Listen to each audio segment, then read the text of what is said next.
not having money. Ngicela sifakeni madoda. Kanifake epokothweni. Can you put your hand in the pocket Kayikhuphe ngaphandle. and take it outside? Kayikhuphe lapho ngaphandle. Take the pocket out. Khupha lapho kodwa ngaphandle. Take the pocket out. Look, check.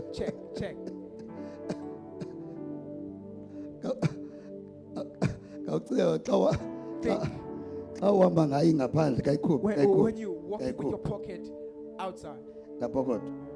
that pocket, Kakhuphe check that lesibili. pocket. Take out the second one. Kuba lesibini. Take out the second one. Yebo. You see? Yebona le. Do you see? Thetha uthini le? What does this mean? Thetha uthini le? What does it mean? Awucebiseki You ndoda. are inadvisable. Now, so ipokotho yethu iyasichaza uba asicebiseki.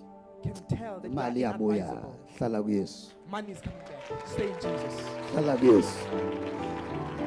Newcomer uyafika namhlanje akazi kwale ndawo, man of God, uthi begqitha ngendlela wabizwa ngumzalwane okhonza apha, man of God. Yeah. Uyaqala uzapha ebandleni kodwa esuhamba kule ray, man of God, uze straight kuye kumzekelo ubuwenza athi okungamameli okungacebiseki kuyenza ipokotho endoda iphumele ngaphandle ingabi namali, man of God.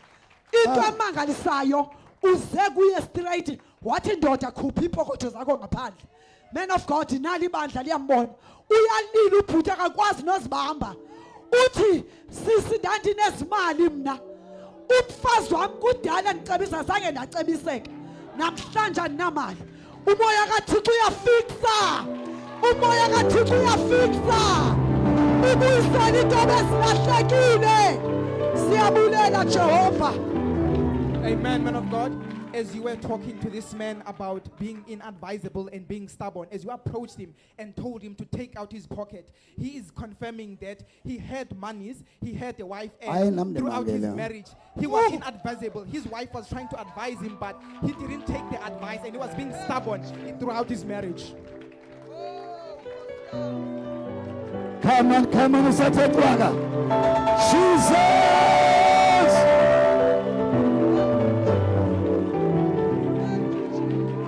Oh my God. Mamela ilizwi lokugqibela. Listen to the last word. Mamela ilizwi lokugqibela balithini na kuye. Listen to the last word, what it's saying to you. Imali ziyabuya. Money is coming back. Imali ziyabuya. Money is coming back.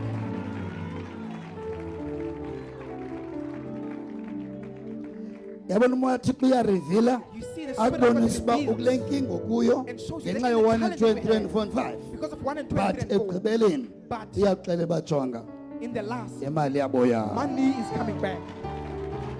And man of God, Ah. into emangalisayo nansi mnitsi umuntu olapha my father kodwa umoya kaThixo ungqale straight ezuthe, man of God, imali As you said, money, ziyabuya. it's coming back. Nawe ngifuna ucingele Now I want you to think oba andiyange emntwini that I did not go to a person ongathaka. Thakathiwe that we may think we're xa bewitched. siluza izinto besinazo. When we lose things, Ubhuti nako ecam kwam uthi sisi He says, ndamluza unkosikazi wam I lost my wife ngenxa yongacebiseki. because of being Akekho kunye nam inadvisable. He's not with nabantwana me bam. and my children. Umoya kaThixo, my father, The Spirit of God. ugqibeleleke eyona ndlela His best kule in the way. ndawo ubona He sees apho abantu bangaboni khona. where people can't Ubona see. into He esentliziyweni sees what is in the heart. ngoba ubhuti akanalo nephepha Because he does not even have kangathethe paper emntwini, man of God, that he can kodwa speak to. umoya kaThixo But the uyibonile Spirit imeko of kuyo. God saw his situation. Tata hayi ndiphethe ubhuti Maphoya apha ecaleni kwam. Okay, uzanayo. Oh, Man of God, Sicela beze phansi ngolwesithathu. cela sive bakwenzekani kuwe. Ulwesithathu onjengalo sikuwo namhlanje. Man of God, ngumntu lo ndithetha ngaye owayezidlulela ngendlela engenathemba ehaca kula deft, man of God. Engakwazi uzingqengqela endlini ngenxa yestress. Uthe xa ezihambele engazazi ba uyaphi na, from suburban to Leiden, indoda ihamba nje, man of God, zistress. Yathi buThixo unecebo ngabantu bakhe. Wabonwa ngumuntu wayememnyango enkonzweni, umzalwane apha enkonzweni owaye asharishe emnyango. Wathi hayi mani, lo muntu uhamba phana noma kuthiwa abantu bayafana, ngumaphoyi endamgqibela kwiminyaka sisese Platinum Bay.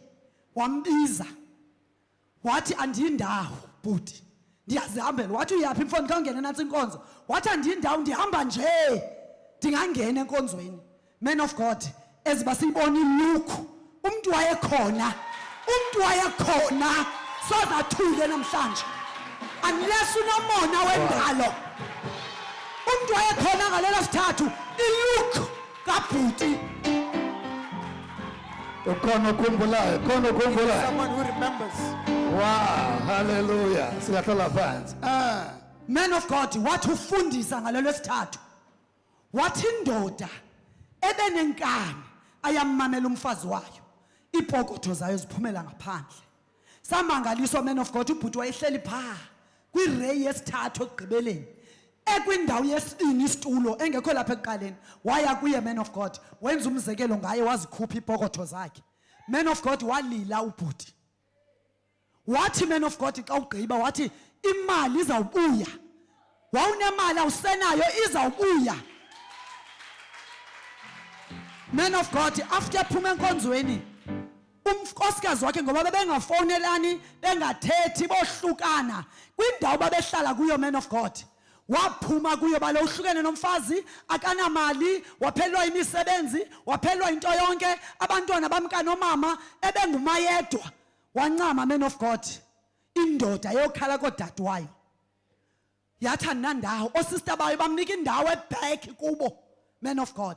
Eziba iminyaka ihamba iqhubeke engaphangeli. Umuntu oyindoda mos abantu abangabhinqileyo ngabo abakhala kuye. Badikwa oosister bakhe bonele baloku ubhuti uhlele apha akaphangeli. Man of God bekubanzima kule ndoda nento yokutya. Into endiyithandayo bengayifihli ngoba uThixo xa ekwenzele awunoyihayida loo nto. Utsho uthi sisi into otya ekunzima kum. Man of God, kulesithathu esibini uthe kuye, Fondini suba na wari kwenzekile. Ziyabuya. Man of God, ngolwesine kwangena icall ethi Maphoyi masidibane kwaGold Fondini. Uthi aye, uthi ndiye. Tyhini lo muntu uthene ethi masidibane kwaGold, uthi wathi thatha everything ongenayo. Hey. Just like that. I go, hallelujah. Hallelujah. Ndibalisela ubhuti esi story, uthi even kwaGold babebheka bemkhwaza bethi Maphoyi yeyakho itroli. Uthi ndithi yeyam, igqwethe qhu itroli uyayiphusha wayayibhatala. Man of God, ayiphelelanga apho. Uthi uthe esahleli nalomuntu ebemthengela ukutya, wafona udade wabo ebesemo sengena value nako sister bakhe ejongwe nje engasafowunelwa. Wafona udade wabo esekunye nalomuntu begrosala man of God. Wathi udade wabo, mntakwethu andisakukhumbuli ndizokugrosalela.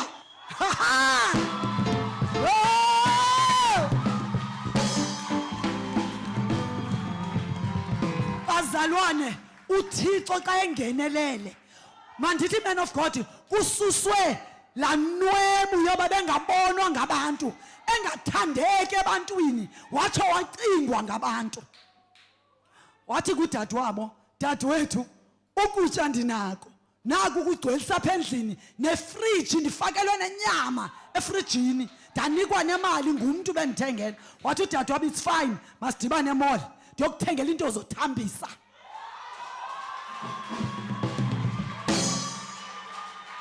Abantu bebengamcingi batsho bamcinga, ayiphelelanga bazalwane.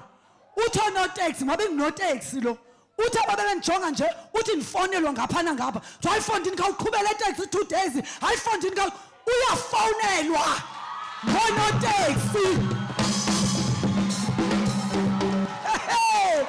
Ezapokotho man of God zazi-empty, zinento namhlanje.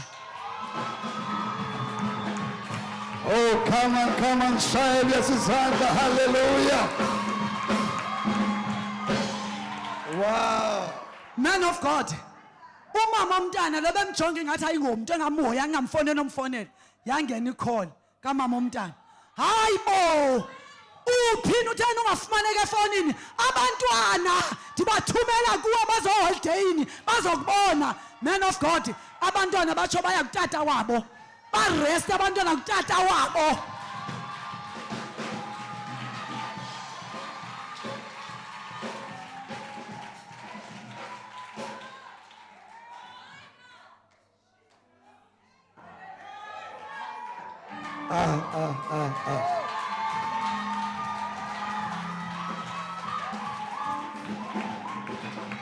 Wow. Oba uyamangaza. Talk funding, talk. man of God umoya kaThixo Amen, man of God. uyamangalisa Amen, man of God. This is Mr. Mapoi, man of God. Man of God, he is testifying today that there is one day on a Wednesday. in the Into ayibona ifavor kaThixo. Amen. man of Emveni God. banithethe naye. After we spoke with him, Favor kaThixo. the favor of God. Wow, wow, wow. That's so powerful. Wow. Amen.